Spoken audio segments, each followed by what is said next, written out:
So in this video, I'm going to be focusing on factorization method, and then from there, I'm going to be using direct substitution first. Then I'm going to see what we are going to have. Then from there, we are going to proceed to use factorization method. So looking at this question, we are asked to evaluate limit x approaches 4 of x squared minus 16 divided by x minus 4. So how are we going to solve this kind of question? It's actually very simple and direct. If you mix of direct substitution from here, we are going to have this to be basically, it's going to give us, we're going to have this to be 4 squared, right, minus 16 divided by what? We are going to have 4 minus 4, and this is going to give us 16 minus 16 divided by what? 0, right? So 16 minus 16 is actually what? 0, so we're going to have 0 divided by 0. So this is not really divine, right? It's not really divine, right? So what we are going to do in this case is actually to go ahead and then use factorization method. So using factorization method, this expression here, I'm going to factorize it, and this is how I'm going to do it. So from here, we are going to have this to be s squared, right, minus 16 to be equal to 0, since I'm here to factorize. So from there, the next thing I'm going to do is just actually to write s squared equals what? 16. Then that shows that I'm going to be having s squared, right, or let me simply say x. Let me just take the root of both sides directly, right? Taking the root of both sides directly, I'm going to have x to be equal plus or minus root of 16, right? Then here I'm going to have x to be equals to minus 4, and at the same time I'm going to have x to be equals to what? Plus 4. Then these are the roots. Then the factors are going to be x plus 4, right? Then open another bracket, I'm going to have what? X minus 4. That's going to give me what? The factors. Because if I bring this one towards this side, I'm going to have it to be plus, and that's exactly what you are seeing here. And at the same time, if I bring this bad guy here to this side, I'm going to have it to minus 4, and that's what you are seeing. So now let's just go ahead and do a little bit of simplification here. So going further to actually simplify the expression, I'm going to have from here, this is exactly what we're going to have. We're going to have this to be instead of x squared minus 16, I'm going to replace what with x plus 4 into bracket x minus 4, right? Then I'm going to have divided by what? X minus 4. That's exactly what I'm going to have. Then from here, if you look at this very well, this guy is going to cancel this guy here, and I'm going to be left with x plus 4, right? Then from there, since I'm asked to evaluate the limit as x approaches what? 4. So I'm going to substitute the value of 4 directly now to see what I'm going to have. So from here, I'm going to have this to be 4 plus 4, which is actually what? 8. So this function is divine at the value of x equals what? 8. That's when it is what? Divine. Right? So that's when it is what? It is divine. And that's basically what it means. Finding limits of x approaches 4 of this guy is going to give me what? That's 8. Right? And that's just the answer, right? So let's go ahead and solve another question. So guys, let's look at another question I'm having here. The question says I'm to find the limit of x approaches 1 over 3, right, of this particular function that you are seeing here. So how am I going to go ahead and do this question? It's very simple. I'm going to make use of factorization method, right? So let's go ahead and use the factorization method. From here we have 9 minus 9x squared, right, minus 1, right, and this implies that I can have it as 9x squared equal, we're going to have this to be 1, right? So let me just put equals 0 here, then I'm bringing this one towards the side. So from there, let's go ahead and see what we're going to have. Then I can go ahead and divide both sides by 9. I'm going to have x squared equal 1 divided by what? 9, right? So the next thing is just to find the square root of both sides. So if I'm finding the square root of both sides, I'm going to have root of both sides. S equal root of 1 divided by what? 9. That's exactly what I'm going to have. And don't forget, plus or minus is going to be here. So then from there, if you go ahead and simplify this expression, we're going to have this to be x equals to plus or minus root of 1 according to rule of sort divided by what? Root of what? Of 9 according to rules of what? Of sort. So from here, we're going to have root of 1 to be basically what? 1 divided by what? Root of 9 to be basically what? That's 3. Then I'm going to have plus or minus here. So in that case, I'm going to have x to be equal to what? Minus 1 divided by what? 3, and also x to be equal plus 1 divided by what? 3. So these are the roots of what? Of this particular expression here. So what I'm going to do now is just to find the factor. And find the factor, I'm going to have this to be what? I'm going to basically cross multiply here, and I'm going to have 3x equals to what? Minus 1. And that shows I'm going to have 3x then plus 1. That's the first factor, right? Then the next factor I'm going to have this to be what? 3x, right, minus 1. That's what? The second factor. So let's go ahead and replace the numerator with the factors that we have here, because that's very, very important for us to do now, right? So that's just it about factorization method. It's actually very, very simple, right, and straightforward. So let's go ahead and replace it. Here we're going to have this guy to be 3x plus 1 and also 3x minus 1, right, divided by what? I'm going to have this to what? 3x minus 1. Exactly, this is what I'm going to have. So if you look at this very well, this particular guy here can actually cancel this guy here, right? Then in that scenario, I'm going to take the limit. So taking the limit as x approaches 1 over 3 of 3x plus 1, right? So here I'm going to have it to be 3 into bracket 1 divided by what? 3, right? Then plus 1. That's exactly what I'm going to be having, right? So, and if you look at this very well, this guy here is going to cancel this guy here, right? Then I'm going to be left with 1 plus 1, and this is going to give me what? 2. So this function is defined at what? At the value of what? Of 2. And that's basically what the limits of what? Of this function. So that's just about this particular question. So now let's solve another question. So let's go ahead and see the next question I'm having here. We are asked to find the limit x approaches 1 of root of x minus 1 divided by x minus 1. So that's exactly where we are asked to find the limit. And then if you look at this function very well, how do you think we are going to do this guy? Because it's a little bit tricky, because looking at this, we will have to find the limit of this particular function. So using factorization method, do you think we can actually factorize the numerator, or we should go ahead and factorize the denominator? Because as I'm looking at this, I think we should go ahead and let me simply say deal with the denominator rather, because the numerator, we're already given root of x, or better, so let me just write this one to make it more sense. Like, let me write this in this form: x is power 1 over 2, right, minus 1 divided by what? We're going to have x minus 1 here. And we all know that whenever we have x is power 1 over 2 multiplied by x is power 1 over 2, that's going to give us what? X is power what? 1. And that simply implies that I can go ahead and rewrite this x minus 1. I can write it in a form of difference of 2 square, actually, so that I'm going to have, let me simply say, I'm going to have x raised to power 1 over 2 all squared, right, then minus 1 raised to power, let me simply say, 1 over 2 all squared, right? So basically, looking at this, is going to give me something that is making sense, right? Because this is basically root of 1 all squared. You see the same thing as writing was 1. So let's go ahead and see what we're going to have in this kind of situation. So let's say here is actually going to be, let me basically say, root of x all squared minus 1. That's actually what I'm having, equals what? 0, right? So, and from here, what I'm going to do now is actually going to go ahead and simplify and factorize, actually, right? So simplifying this, I'm going to have this to be root of x all squared equals what? 1. Then if I'm going to find the root, I'm going to have root of x, right? Then this is going to be equal plus or minus root of what? Of 1. And since root of 1 is always 1, so that's so that I'm going to have root of x, right, equals what? Plus or minus what? 1. Exactly. I think this is making sense. So from there, what we are going to do in this kind of situation is just go ahead and bring out the factor or the roots first. We're going to have root of x to be equals to what? Minus 1. And then at the same time, I'm going to have root of x to be equal, we're going to have, that's going to be 1 rather. So finally, the factor, we're going to have root of x plus 1. That's first factor. And at the same time, second factor is going to be root of x then minus 1. Exactly, this is actually making sense. So this is the factor. Then I can go ahead and replace it with what I'm actually having over there. So from there, I'm going to have this to be, let me just basically replace it here. This is going to give me, from here, I'm going to have root of x, right? Root of x, right? Then minus 1. That's what I'm having here. Divided by what? Everything here, I've actually what? Factorize it, and I'm going to have this to be root of x, right? Plus 1.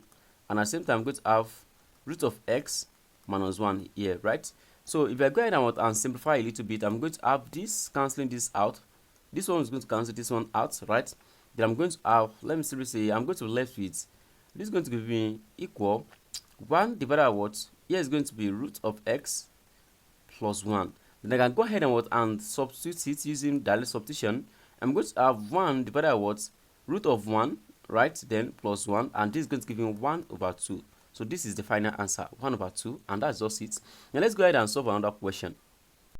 So let's take out another question I'm having here. We're asked to find the limit of x raised to the power of 3 minus a raised to the power of 3, right? Then followed by x minus a.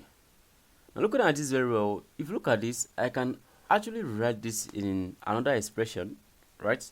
Because we are trying to expand x minus a all raised to the power of 3, right? If I'm trying to expand it, I'm going to have this to be equal, let me simply say x minus a, right? Then I'm going to have x minus a all squared. That's exactly what I'm going to have. And then if I go ahead and expand this first, I'm going to, let me just go ahead and expand this directly, because by now I believe that you guys should also know that expansion of this should give us x minus a, and expansion of this guy should give us that's going to be x squared, right, minus 2ax, right, then plus a squared. That's basically what we're going to have if we expand this guy here, right? By now you should know that.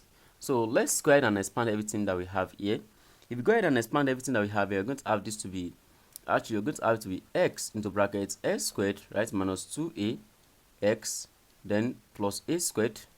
That's what we're going to have first. Then we're going to have minus a into brackets s squared minus 2a plus a squared. Then let's go ahead and expand this and see what we're going to have in this case. So don't forget we're going to have ax here. So expanding this, we're going to have x power of 3 minus, here is going to give us 2as squared, right? Then we're going to have plus a squared x, right? That's what we're going to have at first. Then let's go ahead and do this a little bit. We're going to have minus as squared, right? Then here is going to give us plus 2a squared x, right? Then we're going to have minus a raised to the power of 3. Now if you look at this very well, I can actually bring this and this together, because that's actually this expression that I'm having here, the expression I'm having at the numerator side. So I'm going to have this to be x power of 3 minus what? A raised to the power of 3. Then here, let me just simplify this a little bit. 2as squared, right? Then here, this and this are going to cancel each other out. No, that's not possible actually, because I'm having a squared x here, and at the same time I'm having as squared here. That's exactly what I'm having here. So let me just go ahead and just do a little bit of simplification here. I'm not going to have this to be cancelled out. It's not possible, right? But here, if you look at this very well, I'm having minus 2as squared, and this is as squared. That's going to give me minus 3as squared actually, and this as well plus a squared x and 2a squared x is going to give me what?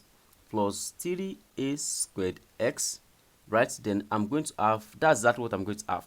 Then I can go ahead and equate it here. So simply what I'm going to have at this point is going to give me, I'm going to have it to be, let's go ahead and do this. So I'm going to have x minus a raised to the power of 3, right? Then we're going to have it to be plus 3as squared, right, minus 3a squared x, right, is going to give us x squared minus what? A raised to the power of 3. X raised to the power of 3 minus a raised to the power of 3. Because from here, if you look at this very well, I'm just going to, I just try to equate this to x minus a raised to the power of 3, following this expression, this first one that we have here.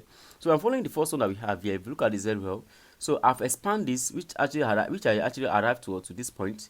Then I'm having x minus a raised to the power of 3, and which is what? Which is this guy that we are saying here. So now the next thing is just for me to just go ahead and make these two guys here the result of the formula. So making them the result of formula, I'm going to have x to the power 3 minus what? A raised to the power of 3 to be equal. We're going to have this as well, x minus a raised to the power of 3 plus 3ax squared, right, minus what? Minus 3a squared x, because if I bring both of them back to this point, that is both guys here back to this point, right, the sign are going to change, as you know. So let's go ahead and see what we are going to do in this case now. So let me just rub this guy off here. So what I'm going to do now is actually to go ahead and simplify a little bit, right? Then let's see what we are going to have. So from there, right, so we can actually go ahead and factorize something here, because since we said we have x to the power of 3 minus what a raised to the power of 3, this is equal, we're going to have this to be x minus a raised to the power of 3. Now look at this very well. I can actually factorize something here, and that's actually what 3ax. I can factorize 3ax out. So when I factorize 3ax out, I'm going to have this to be plus 3ax into brackets. Now look at this. I'm factorizing 3a out of here. I'm going to have one of these to be what? To be x minus. When I'm factorizing ax here, I'm going to have one of these to what? To be a. Right? That's exactly what I'm going to have. Right? So what do you not think I'm going to do in this kind of situation, since I've already what factorized what 3ax? So let's see what I'm going to have. Right? So this x minus us minus a. Right? That's just what I'm going to have. Now let's go ahead and see the next thing I'm going to do in this case. Right, so let me simply record this out. So let's see what we are going to have. So now look at this. Then what do you think I'm going to do in this kind of situation? I've already factorized 3ax, and then if you look at this a little bit more, you see that we can actually do something here. If you look at this very well, right, look at it, we're having x minus a, and this x minus a all this power of 3. We can actually factorize what x minus a out. So we're going to factorize x minus a. I'm going to have this as well to be x to the power of 3 minus a raised to the power of 3 to be equal. I can actually factorize x minus a, right, and I'm going to have this to be this is going to give us x minus a squared, right, then plus 3ax. That's exactly what I'm going to have. Right, so if that's the case, what do you think I'm going to do? Should I go ahead and expand this? Right, if I go ahead and expand this as well, I'm going to have this to be equal, right, I'm going to have x minus a, right, and in this case I'm going to have x minus a, sorry, I'm going to have x minus a here, right, I'm going to have x minus a here, then let me just close the bracket here, then open another bracket, I'm going to have x minus a again, then plus what? 3ax. That's exactly what I'm going to have. So let's go ahead and see what we're going to have here. X minus a, then expanding this, I'm going to have s squared, right, then minus what? 2ax, right, then we're going to have plus what? Plus a squared, right, then plus what? 3ax. That's exactly what we're going to have. Now look at this. Minus 2ax and plus 3ax is actually something, and they can cancel each other out, right, and that shows that I'm going to have x minus what? Minus a, and then I'm going to have this to be what? X squared, right, then minus ax, right, then we're going to have plus a squared. That's exactly what we're going to have in this kind of situation. Then the next thing I'm going to do is just to go ahead and what? And then I've already factorized it. That's like the factor of what? Of a raised x is power 3 minus a raised power of what? Of 3 is actually what? X minus a, x squared minus ax plus what? Plus a squared. So now let's go ahead and put that into what? Into this function here. So let me just go ahead and call this guy off here. Right? So the question is a little bit long, right? So but it's actually very simple. It's actually very simple. So that's just it. Now let's go ahead and put the value there to see what you're going to have. We're going to have this to be what? To be x minus what? Minus a into bracket s squared minus ax plus a squared, right, then divided by what? We're going to have this to what? X minus a. So from here you can actually see that we can cancel something out. You can cancel this and this out, and then we arrive to us to limit x approaches what? A of what? Of s squared minus ax plus what? A squared, right? So if I actually substitute this value here, what do you think I'm going to have? It's very simple, right? Just for us to go ahead and see what we're going to have here. Putting a squared, you're going to have what? A squared, right, minus what? This is going to give us that's basically a into bracket what? A, right, plus what? Plus a squared. So this implies that we are going to have a squared, right, then minus a multiplied by a, that's going to give us what? Minus a squared, right, then we're going to have plus a squared here, right? So let's see what we're going to have rather, because from here, from look of things, actually this should be like, this should be plus actually, because if I'm asked to find, if I'm factorizing x minus a, let me even open a bracket, x minus a, because what I'm saying here, there's a little bit of mistake here. So we're going to have s squared, right, minus, this is going to be us ax, right, again, minus ax, right, then plus a squared. That's exactly what we get, what we have, right? If that's the case, this should give us plus, because from here, from look of it, if you go back and look at what we solved earlier, it's actually minus 2ax plus 3ax actually. So that's where the mistake comes in, because this should give us ax, not plus a minus ax. It should give us plus ax. This should be plus. If you go back and look at this, if you let me say backward the video for a little bit, you see that this should be plus a minus plus ax, not minus ax. That's what it's supposed to be. So sorry for the mistake, right? So let's go ahead and see what we're going to have here, because I've solved the question before and I know the answer. So let's go ahead and see what we're going to have here. So here we're going to have this should be plus, right? It should be plus, and nothing more. It should be plus, and everything here is going to give us 3a squared. So 3a squared should be the answer, right? The question is a little bit long, but it's very, very simple, right? We just have to find the factors of this, factor of this. Once you find the factor, then put it that. Once you put it there, here should be plus actually. So this, we cancel this, then we're going to left with this guy that you're seeing here, and we're going to take the limit. So that's going to be a squared minus plus a squared again plus a squared, and that's going to give us 3a squared. Now let's go ahead and solve one more question, and that's going to be the end of this video. So let's take a look at the last question I'm going to solve in this video. We are asked to find the limit x approaches a of a squared plus 4ax minus 5a squared, right, divided by what, x minus a. So this kind of question is actually very, very simple, right? I just have to go ahead and then factorize this point. That's what I need to do. So, but what do you think I'm going to do in this kind of situation? If I'm factorizing this guy, I'm not going to show you how to factorize it in this kind of situation, because you should be able to factorize it by yourself, right?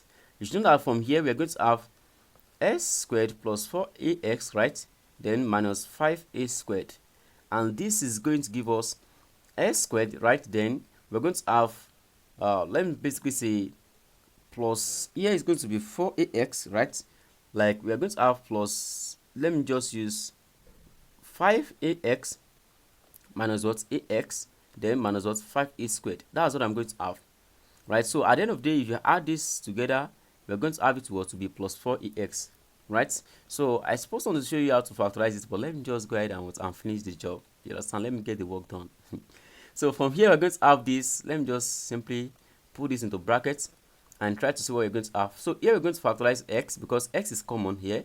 We're going to have x into brackets x plus what, 5a, right? Then here is going to be, we can factorize a minus a into brackets x plus what, 5a.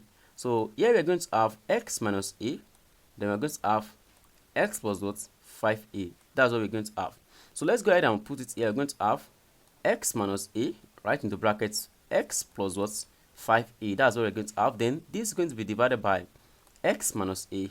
So let's see what you're going to have. You go ahead and divide this guy here. We're going to have, this is going to divide this guy, and at the end of the day, we're going to have limit x approaches what, a of x plus 5a, right?